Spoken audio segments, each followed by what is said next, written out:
Bonjour, aujourd'hui nous allons parler des isotopes. Voici trois noyaux. Les boules jaunes avec un plus sont des protons. On voit donc, cela permet de rappeler que le proton est chargé positivement. Les boules oranges sont des neutrons. Le premier noyau comporte un proton et 0 neutron. Le deuxième noyau comporte un proton et un neutron. Le troisième noyau comporte un proton et 2 neutrons. On remarque donc que ces trois noyaux ont un seul et unique proton.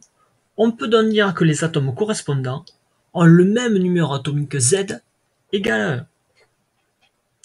Regardons dans un tableau périodique, appelé aussi classification périodique, à quel élément correspond le numéro atomique 1. Donc le numéro atomique dans un tableau périodique est repéré en haut à gauche de la case. Donc on voit que ce numéro atomique 1 correspond à l'élément hydrogène de symbole H. Ces trois noyaux correspondent donc à des noyaux d'hydrogène. Si l'on reprend les notations AZX vues dans la vidéo présente, alors on notera 1, 1H, le premier noyau, puisque Z égale 1, puisque 1 proton, et A égale à 1 proton plus 0 neutron, donc égale à 1. Le deuxième noyau sera noté 2,1H, puisque on a un proton, donc Z égale 1, et on a un proton plus un neutron, donc A égale à 1 plus 1 égale à 2.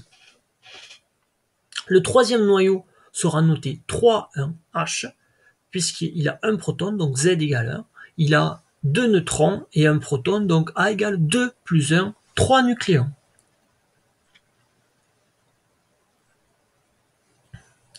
On peut donc donner, en utilisant la notation AZX, on voit donc que les noyaux isotopes ont le même nombre Z, donc pour ces trois noyaux, le même nombre Z, en bas à gauche de la notation, soit appelé aussi numéro atomique, de l'élément correspondant. On peut alors donner la définition de noyaux isotopes. Des noyaux seront isotopes s'ils ont le même nombre de protons, donc même numéro atomique Z, ici Z égale 1, mais un nombre de neutrons différent, donc un nombre de masses A différent. Prenons un autre exemple avec trois noyaux différents.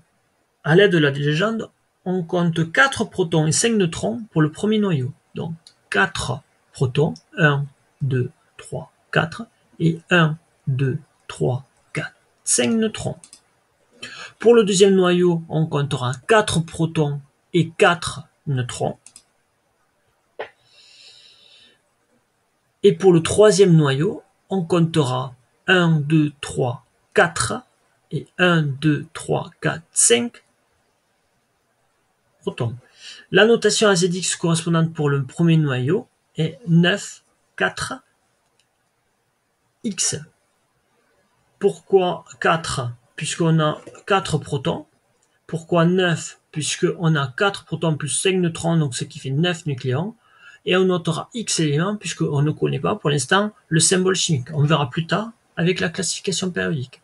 On fait de même avec le deuxième noyau, donc qui comporte 1, 2, 3, 4 neutrons et 1, 2, 3, 4 protons.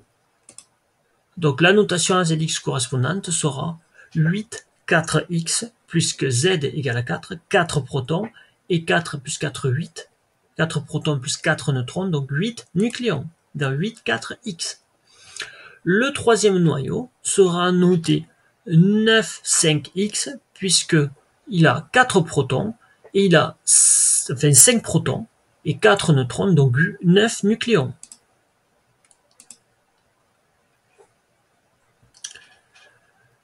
Parmi ces trois noyaux, deux sont isotopes, le premier et le deuxième.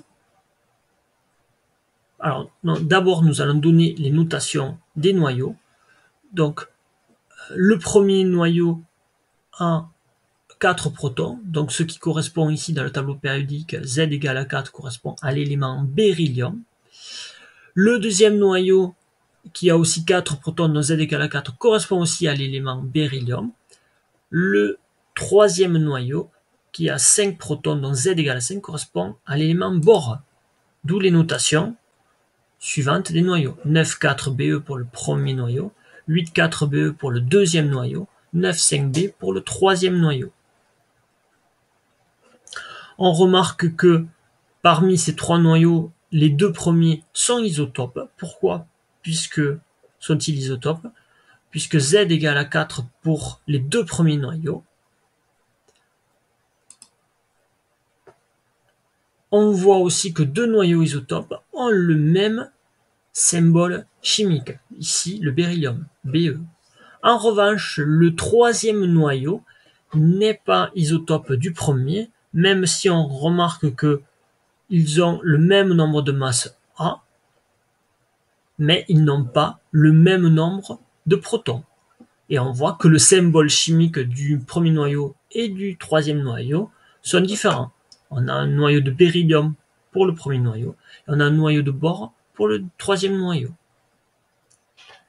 Donc un élément chimique est donc caractérisé par un nombre de protons donné, donc un numéro atomique, et correspond à un seul et même symbole. Merci de votre attention. À la prochaine fois, au revoir.